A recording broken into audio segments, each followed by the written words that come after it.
এইটো নলবাৰী হয়। তাতে আছাম টাইপ ঘৰ বনাই আছো। ৰাউণ্ড খুঁটা আছে।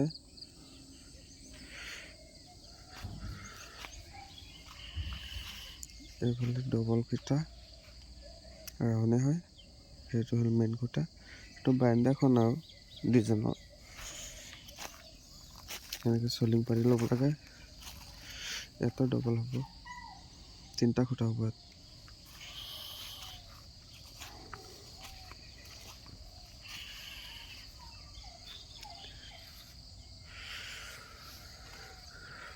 এইবোৰ খুঁটা বহাই হ'ল।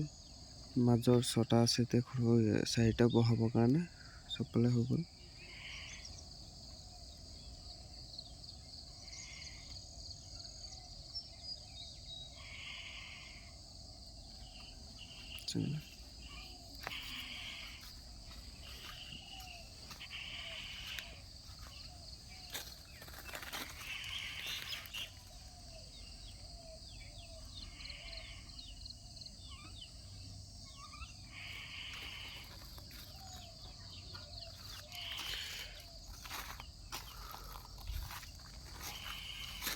বাউণ্ডাৰী হ'লে লাগিব, আছাম টাইপ হ'লে লাগিব। ইয়াত 6টাকৈ ৰ'দ দিছোঁ, মানে পিৰালিলৈকে